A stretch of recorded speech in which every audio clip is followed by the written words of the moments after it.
A paz do Senhor Jesus, aqui estamos nós, graças a Deus, mais uma aula da Escola Bíblica Dominical e agora o segundo trimestre da Escola Bíblica, essa escola maravilhosa, que eu tenho certeza que você é um aluno da Escola Bíblica, e nesse segundo trimestre nós estaremos falando sobre o Pentateuco. Mas no trimestre passado nós tivemos uma aula muito boa, que é sobre a origem da Bíblia Sagrada e como que a Bíblia chegou até nós e a sua importância para as nossas vidas. Se você tem desejo de assistir às aulas passadas, tem aí uma playlist só com aulas gratuitas, aulas teológicas gratuitas de um curso básico de teologia para você. Mas na aula de hoje nós estaremos dando início à nossa primeira lição do segundo trimestre da Escola Bíblica Dominical. A nossa revista é uma revista especial da Igreja Evangélica Assembleia de Deus, no estado de Roraima, e que o comentarista desse novo trimestre é o Dr. Jackson. Ele é diretor do Departamento de Ensino Cristão da Igreja e ele fez a nossa lição desse trimestre comentando de forma maravilhosa a nossa lição.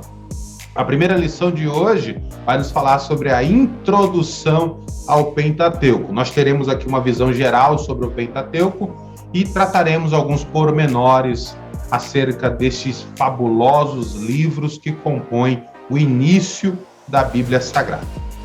Quero aproveitar também e pedir que você possa se inscrever no nosso canal, além de acionar as notificações, para que todas as vezes quando fizermos uma aula nova ou qualquer outro vídeo relacionado à área teológica, que é o objetivo deste canal, você possa ser notificado pelo YouTube. Deixe o seu comentário e compartilhe esta aula com outros professores, com outros alunos, para que eles também possam pegar o subsídio e as orientações para esse novo trimestre da nossa querida Escola Bíblica Dominical. O primeiro tópico da nossa lição vai nos falar sobre o Pentateuco, mas no sentido etimológico. O que significa a palavra Pentateuco? É óbvio que é do conhecimento de todos nós que penta significa 5, né? E teuco significa livros. Mas, de forma mais técnica, é exatamente como aparece aqui na tela. Observe que esta palavra Pentateuco, na mesma forma como está aí na tela, significa pentatefixos, literalmente 5 partes ou seção. É composta pelos 5 primeiros livros da Bíblia Sagrada. São os 5 primeiros livros que compõem a Bíblia Sagrada, que é Gênesis, Êxodo, Levítico, Número e Deuteronômio. Esses são conhecidos como o Pentateuco. Essa palavra Pentateuco é de origem grega, veio surgir posteriormente. Mas a palavra muito conhecida entre os judeus é Torá, que é a lei de Deus. A Torá também é conhecida como Torá Sefartita ou Toru Askenazi, significando isso, é praticamente o mesmo significado, só muda a questão da pronúncia. Significa introdução, lei, apontamento, e deriva-se de uma raiz hebraica chamada Yahá, que significa instrua ou dirija, mostre. Então nós entendemos que a Torá ou o Pentateuco é o conjunto das leis de Deus. Porque o seu nome, Torá, né, significa lei, ou Pentateuco são os 5 rolos, e esses 5 rolos trazem toda a vontade de Deus para a vida do seu povo. Tradicionalmente, ele foi escrito por Moisés, até porque muitas fontes rabínicas vão nos dizer que Moisés provavelmente seria o único que teria a capacidade literária de desenvolver um escrito tão fabuloso como esse na sua época. Lembramos também que Moisés ele foi instruído e orientado em toda a ciência, em toda a arte do Egito, e isso facilitou a vida intelectual de Moisés. Moisés passou, assim, a ser um homem, vamos dizer assim, um pouco mais intelectualmente desenvolvido do que os demais da sua época e principalmente sobre a vida do povo hebreu, dos escravos que saíram do Egito. A capacidade intelectual de Moisés era muito superior a todos aqueles milhões de pessoas que saíram da terra do Egito. Agora nós vamos falar sobre a tríplice divisão da Taná. Exatamente, a Taná. O que é a Taná, professor? A Taná é a Bíblia hebraica dos judeus. Dentro da Bíblia hebraica dos judeus tem o Pentateuco, que são os 5 primeiros livros da Bíblia. Por isso que na nossa lição tem a tríplice divisão. Conforme é registrado em Lucas, capítulo de número 24, no versículo de número 44, aonde Jesus se referiu tradicionalmente ao Antigo Testamento, ou seja, toda a composição do Antigo Testamento, que são as leis, os profetas e os salmos, que na língua hebraica, ou seja, na visão e na concepção literária dos judeus, os 5 primeiros livros da Bíblia é conhecido como a Torá, o livro dos profetas é conhecido como Nevrim, e os livros dos escritos, que são os salmos, os sapienciais, é conhecidos como Ketuvim, conforme aparece aí na sua tela. Observe que os 5 primeiros livros da Bíblia é composto por Gênesis, Êxodo, Levíticos, Número e Deuteronômio, os profetas, que são constituídos pelos livros históricos e pelos livros proféticos, porque a divisão deles é diferenciada, ou seja, compõe Josué, Juízes, 1ª e 2ª Samuel, 1ª e 2ª Reis, Isaías, Jeremias, Ezequiel, Oséias, Joel, Amós, Obadias, Jonas, Miqueias, Naum, Abacuque, Sofonias, Ageu, Zacarias e Malaquias. Todos esses livros compõem não só o contexto histórico, como também o contexto profético, que é conhecido como Nevim, né? E os escritos, que é classificado como os livros sapienciais, que são os Salmos, Jó, Provérbios, Rute, Cântico dos Cânticos, Eclesiastes, Lamentações, Ester, Daniel, Esdras, Neemias, 1ª e 2ª Crônicas. Observe que os judeus ele classifica esta divisão, conhecida como a tríplice divisão da Taná. Ou seja, dentro da Taná tem essas 3 divisões, e a mais importante para os judeus é exatamente a Torá, que são os 5 primeiros livros da Bíblia hebraica. E da nossa Bíblia também, né? Os 5 primeiros livros da nossa Bíblia também. Uma curiosidade sobre o surgimento dessa palavra Taná, que ela é gerada ou ela foi criada das iniciais das primeiras letras da divisão da Bíblia hebraica, ou seja, a Torá, o Nevim e o Ketuvim, aonde se forma a palavra Tanar, que é conhecida como a Bíblia dos judeus. Professor, Jesus mencionou estas divisões em algum momento na Bíblia Sagrada? Sim, Jesus mencionou e está registrado em Lucas, capítulo de número 24, do versículo de número 44. Vou colocar aqui na tela para que você possa acompanhar comigo e ver na íntegra as divisões que Jesus menciona. Observe. E disse-lhes: são estas as palavras que eu vos disse estando ainda convosco, que convinha que se cumprisse tudo o que de mim estava escrito na lei de Moisés, Torá, né?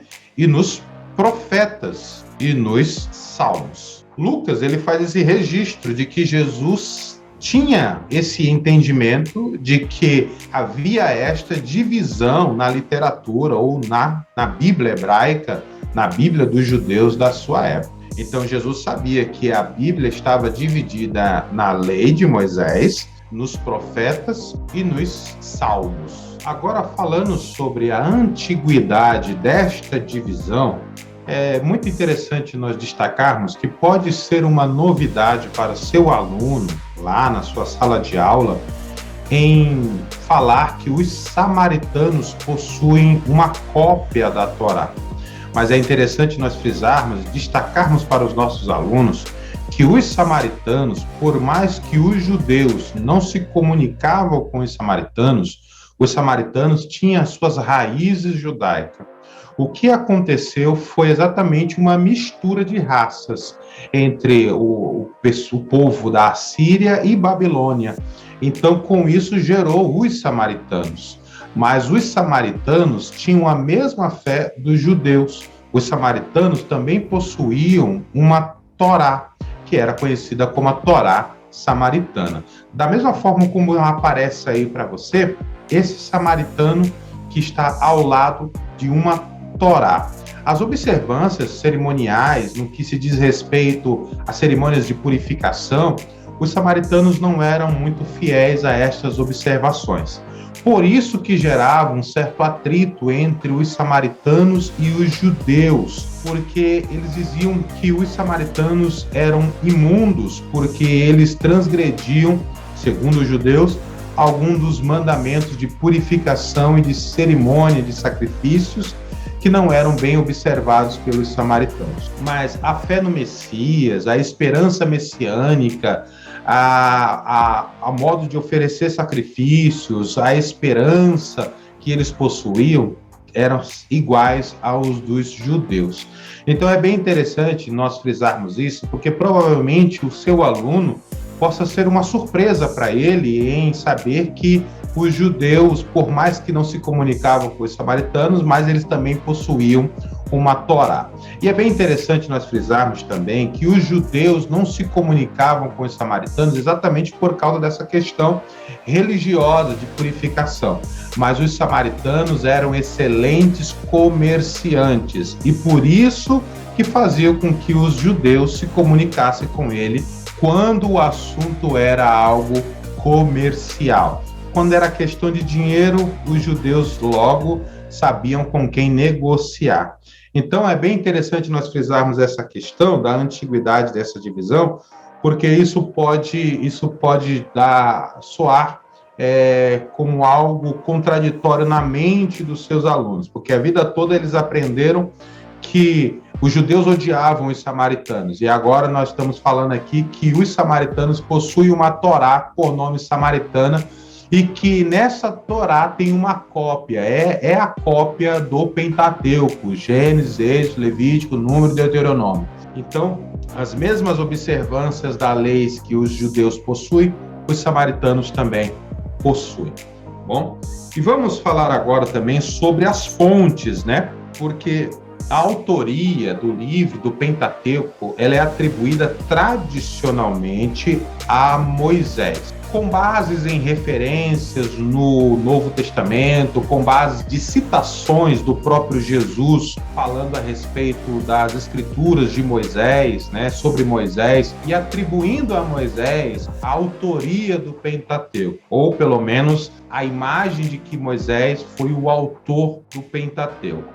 Mas por que existe, então, estas fontes? Se a Bíblia Sagrada, ela faz menção, até o próprio Jesus, como eu falei anteriormente, faz menção de Moisés como o autor, ou pelo menos a imagem de que Moisés seria o autor do Pentateuco. As teorias das fontes, que são representadas pela letra J, E, letra D, letra S ou letra P, né?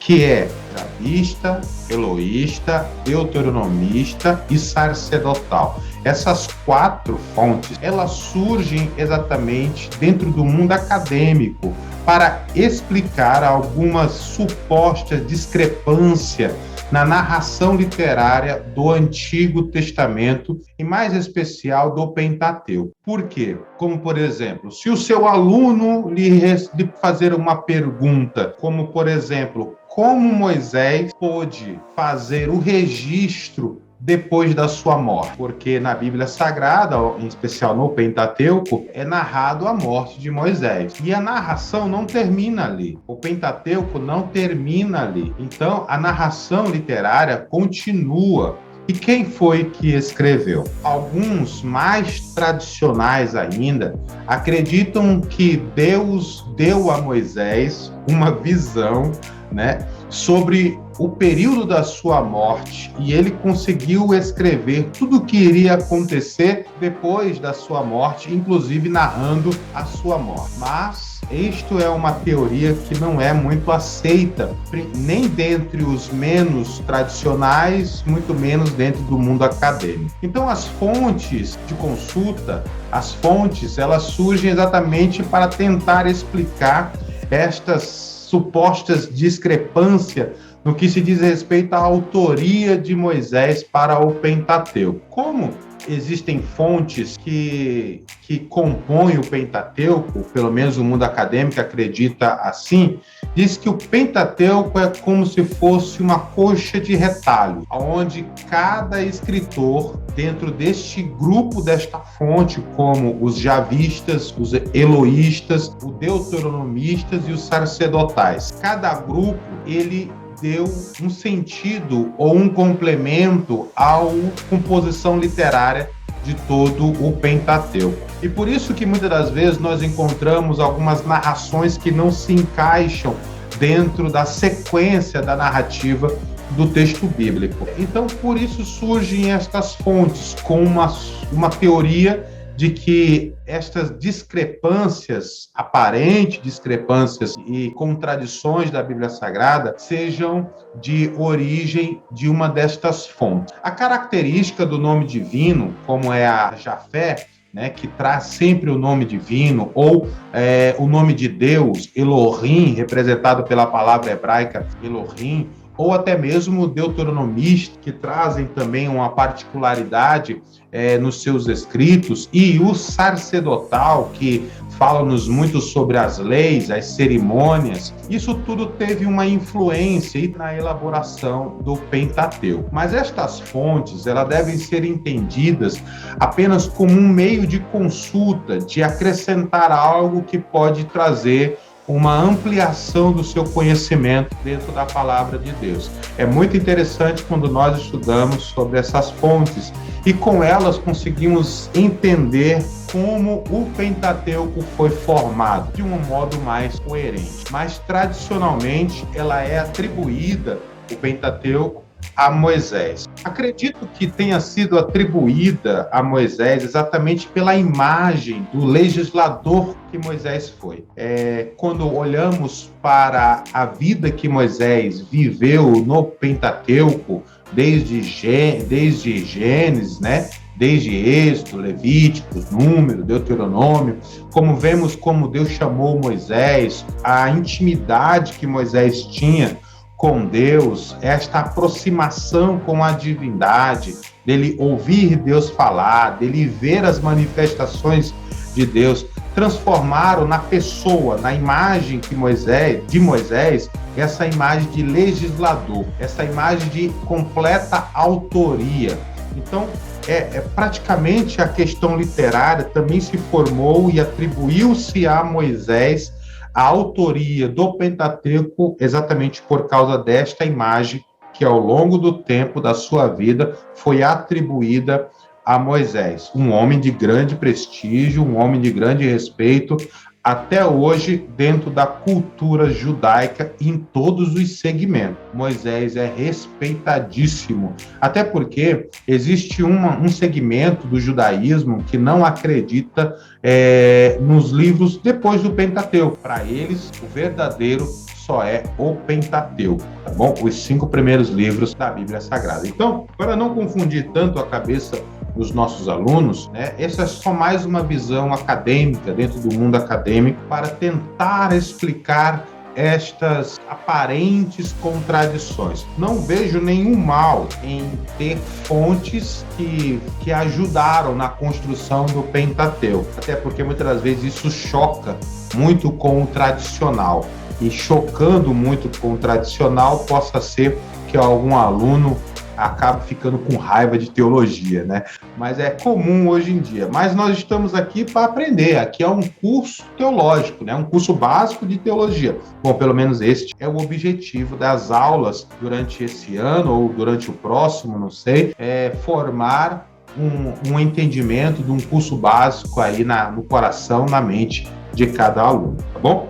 Então, estas são praticamente o sentido destas fontes que foram colocadas à nossa disposição pelo Dr. Jackson para poder nos trazer mais essas informações. Bom, vamos falar agora sobre as designações bíblicas do Pentateuco. Cada nome que compõe os livros do Pentateuco, Gênesis, Êxodo, Levítico, Números, né? E Deuteronômio, tem um significado particular. Significado este que representa o conteúdo destes livros. Como, por exemplo, Gênesis, tradicionalmente, é conhecido como origem, princípio, nascimento, sucessão de Gênesis, que é a questão etimológica da palavra. O livro de Gênesis, ele nos narra o princípio de todas as coisas, a criação do universo, a criação do homem, a criação da terra, a criação dos animais, e assim sucessivamente. E como as primeiros seres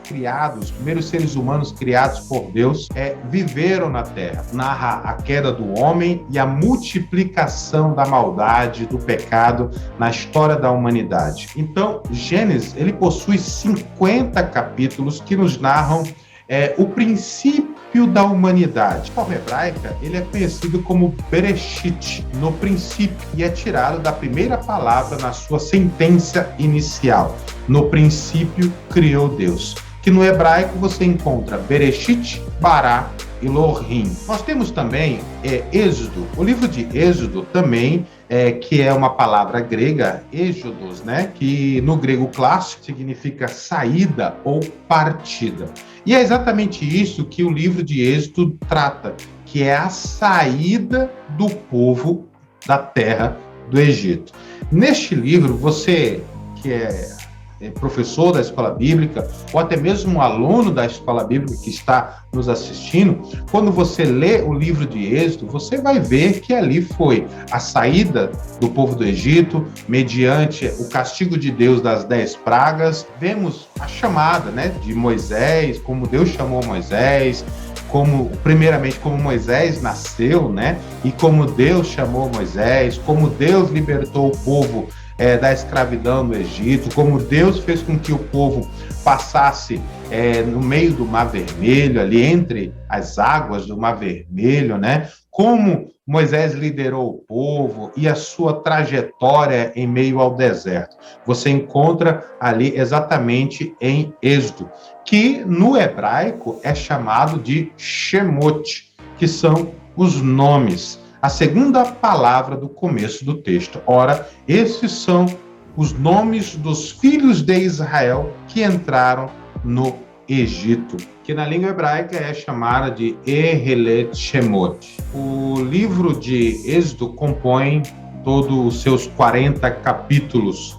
Ele narra exatamente essa questão da saída do povo, da libertação e a sua peregrinação no Egito. Nós também temos o livro de Levítico, é basicamente um livro teocrático, é um livro característico e legislativo, é um livro que compõe as leis. Os judeus chamam ele de Vaikra, ou seja, e chamou. É exatamente o que corresponde logo o início do livro de Levítico. Se você pegar a sua Bíblia, no livro de Levítico, no capítulo 1, do versículo de número 1, você vai encontrar a expressão chamou o Senhor a Moisés. Esse chamou é o significado do nome que se dá no hebraico, né? Vaikra. Então nós temos também o livro de Levítico, já falamos, né? Nós temos também o livro de Números. O livro de Números, que do hebraico é Bamidbar, que é no ermo, possui 36 capítulos e recebe esse nome por causa do censo.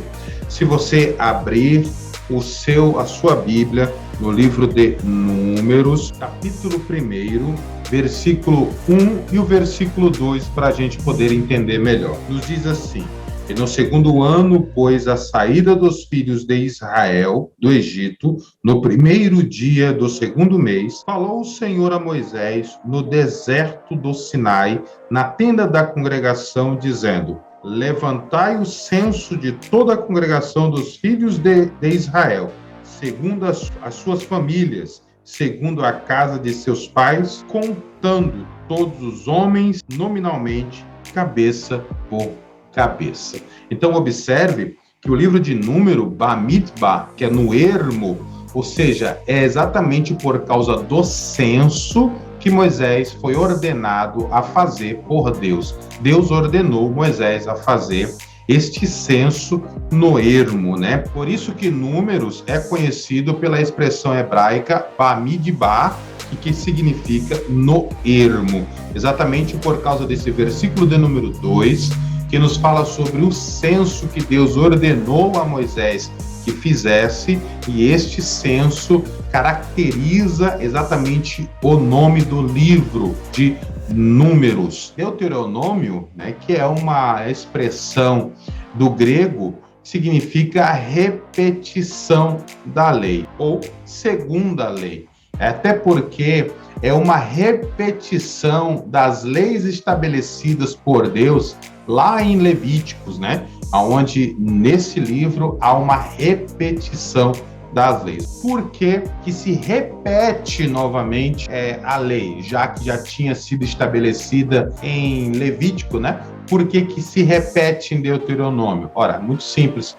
O fato de que aquela geração de Levíticos que recebeu as leis do Senhor já estava passando, uma nova geração estava presente.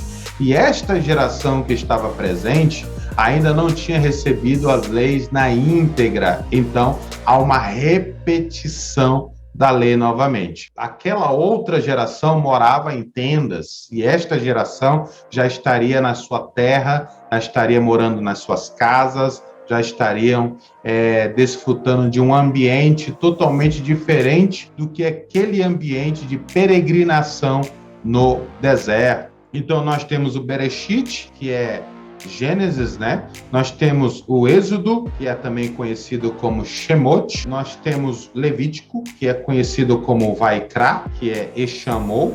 Nós temos o Números, que é conhecido como Bamidbar, que é no ermo, e Deuteronômio, que é conhecido como Devarim, né? Que é conhecido como a segunda lei, ou a repetição da lei. Então, esses são o Pentateuco, né? Gênesis, Êxodo, Levítico, Números, né? E Deuteronômio, que compõem o Pentateuco. Esses nomes que nós temos na nossa Bíblia, Gênesis, Êxodo, Levítico, Número, Deuteronômio, ela provém da Septuaginta, aquela versão dos 70 que nós estudamos no trimestre anterior. Mas nós utilizamos não a nomenclatura hebraica, nós usamos a nomenclatura da versão grega do Antigo Testamento, chamada de Septuaginta. Então chegamos ao final da nossa aula, eu espero que você tenha gostado. Logo mais estaremos com a próxima lição, espero que você possa fazer um bom proveito, compartilhar,